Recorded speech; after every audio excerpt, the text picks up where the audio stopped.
Hello everyone welcome to Nimisha smart cooking. ഇന്ന് ഞാൻ വന്നിരിക്കുന്നത് ചോക്ലേറ്റ് കേക്കിൻ്റെ വീഡിയോ ആയിട്ടാണ് വന്നിരിക്കുന്നത്.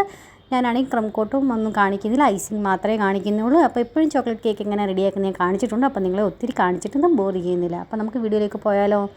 ഏറ്റവും ആദ്യം നമുക്കാണെങ്കിൽ ക്രം കോട്ട് ചെയ്ത കേക്ക് എടുക്കുക. അത് നമുക്കാണെങ്കിൽ ചോക്ലേറ്റ് ഗനാഷ് എക്സ്ട്രാ ആഡ് ചെയ്തിട്ട് ഇതുപോലെ കുറച്ച് ക്രീമിനകത്ത് ചോക്ലേറ്റ് ഗനാഷിന് എക്സ്ട്രാ ആഡ് ചെയ്ത് കൊടുത്തിട്ടുണ്ട്. അപ്പോൾ ഇതുപോലെ ഡാർക്ക് കളർ കിട്ടിയിട്ടുണ്ട്.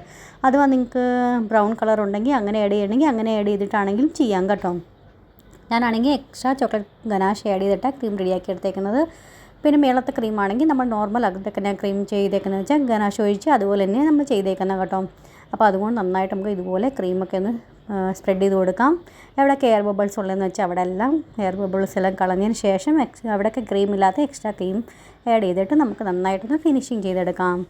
അപ്പോൾ അകത്തെയാണെങ്കിൽ ചോക്ലേറ്റ് ഗനാഷ് ആഡ് ചെയ്ത് കൊടുത്തിട്ടുണ്ടായിരുന്നു, ചോക്കോ ചിപ്സ് ആഡ് ചെയ്ത് കൊടുത്തിട്ടുണ്ടായിരുന്നു കേട്ടോ. ഇത് കണക്കാണ് നമ്മൾ കേക്ക് റെഡിയാക്കി എടുത്തേക്കുന്നത്. ഫ്രണ്ട്സ്, നിങ്ങൾക്ക് എങ്ങനെ അതിൻ്റെ റെസിപ്പീസൊക്കെ ഇഷ്ടപ്പെടുന്നുണ്ടോ ഇല്ലയെന്ന് അറിയിക്കുക. കേക്കിൻ്റെ ഡിസൈൻസും കേക്കൊക്കെ കാണാൻ വീഡിയോസ് കാണാൻ താല്പര്യമുണ്ടോ ഇല്ലയെന്ന് അറിയിക്കുക. ഇഷ്ടപ്പെടുവാണെങ്കിൽ ലാസ്റ്റ് ലൈക്ക് ചെയ്യാനും പിന്നെ സബ്സ്ക്രൈബ് ചെയ്യാനും പിന്നെ ഷെയർ ചെയ്യാനും മറന്നുപോലെ. അപ്പോൾ അതേ കണ്ടില്ലേ, ഇത് കണക്ക് നമുക്ക് പെട്ടെന്ന് ഫിനിഷിങ് ചെയ്തെടുക്കാം. മേളിൽ ഒത്തിരി ഫിനിഷിങ് ആയില്ലെങ്കിലും കുഴപ്പമൊന്നുമില്ല കേട്ടോ.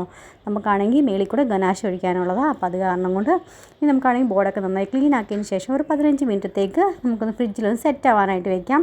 നമ്മളാണെങ്കിൽ ചോക്ലേറ്റ് ഗനാഷ് ഒഴിക്കുമ്പോൾ അത് സെറ്റായിട്ട് നമുക്ക് വേണ്ട രീതിയിൽ തന്നെ അവിടെ കിട്ടാനായിട്ടാണ് നമ്മളങ്ങനെ ചെയ്യുന്നത് കേട്ടോ. അഥവാ നമ്മളങ്ങനെ ചെയ്തില്ലെങ്കിൽ അത് പെട്ടെന്ന് ഒലിച്ചനെ അങ്ങ് എല്ലാം അങ്ങ് സ്പ്രെഡായി വല്ലാത്ത അവിടെ ഇവിടെയൊക്കെ ആയിട്ട് ഇരിക്കും. എനിക്കങ്ങനെ അല്ലായിരുന്നു വേണ്ടത്. ട്രിപ്പായിട്ട് താഴെ ഓരോ ഡോട്ടായിട്ട് നമ്മളിങ്ങനെ മഴത്തുള്ളി വീടിങ്ങനെ കിടക്കുന്ന രീതിയിൽ അങ്ങനെയായിരുന്നു എനിക്ക് വേണ്ട കേട്ടോ. സെയിം അതുപോലെ തന്നെ ആയി കിട്ടുന്നുണ്ട്. പിന്നെ നമ്മളാണെങ്കിൽ നമ്മളാണെങ്കിൽ ഐസിങ് ചെയ്ത് കഴിഞ്ഞിട്ട് നമുക്ക് ഫ്രിഡ്ജിൽ വെക്കുവാണെങ്കിൽ നമുക്കാണെങ്കിൽ അതിൻ്റെ മേളിലൊക്കെയാണെങ്കിൽ ചോക്ലേറ്റ് ഗനാഷ് വെച്ചിട്ട് നമ്മൾ ബോർഡറൊക്കെ ചെയ്യത്തില്ല, ഡിസൈൻ ചെയ്യുമ്പം അത് താഴെ വീഴാതെ അവിടെ തന്നെ സെറ്റായിരിക്കും കേട്ടോ. അല്ലെങ്കിൽ പിന്നെ നമ്മൾ ഗനാഷ് ഒഴിച്ചിട്ട് പിന്നെ നമ്മൾ ബോർഡർ ചെയ്യാൻ പോകണമെങ്കിൽ നമ്മൾ ഏതൊക്കെ ഡിസൈൻ നമ്മൾ ചെയ്തേക്കെന്ന് വെച്ചാൽ അത് താഴെ വീഴാനുള്ള ചാൻസ് കൂടുതലാണ്. അത് കാരണം കൊണ്ടാണ് നമ്മളങ്ങനെ ഫ്രിഡ്ജിൽ സെറ്റായിട്ട് ചെയ്യുവാണെങ്കിൽ തീരെയും വീഴത്തില്ല. കണ്ടോ, ഞാൻ ചെയ്യുമ്പോൾ തീരെയും വീഴുന്നില്ല കണ്ടോ. അതവിടെ തന്നെ നല്ലതായിട്ട് സെറ്റായിട്ടിരിക്കുക കേട്ടോ. അപ്പോൾ മേളിൽ ഗനാഷ് ഒഴിച്ച് കൊടുത്തിട്ടുണ്ടായിരുന്നു. പിന്നെ പെലറ്റ് നൈഫ് ഡിസൈനും ചെയ്ത് കൊടുത്തിട്ടുണ്ടായിരുന്നു. കുറച്ച് ഗോൾഡൻ ഡസ്റ്റ് ഇതുപോലെ തന്നെ ഇട്ട് കൊടുക്കുന്നുണ്ട്. പിന്നെ ആണെങ്കിൽ ഒരു ചോക്ലേറ്റ് ഗാർണിഷിങ് റെഡിയാക്കി വെച്ചിട്ടുണ്ടായിരുന്നു, അതും വെച്ച് ഒരു ചെറിയും വെച്ച് കൊടുക്കുന്നുണ്ട്. അപ്പോൾ എങ്ങനെയുണ്ട് ഇന്നത്തെ ഡിസൈൻ? നിങ്ങൾക്ക് ഇഷ്ടപ്പെട്ടോ ഇല്ലയെന്ന് അറിയിക്കുക. ഇഷ്ടപ്പെടുവാണെങ്കിൽ ലൈക്ക് ചെയ്യാൻ മറന്നുപോലെ. നാളെ നല്ലൊരു അടിപൊളി വീഡിയോ ആയിട്ട് വീണ്ടും കാണാം. Bye friend, thanks for watching and take care.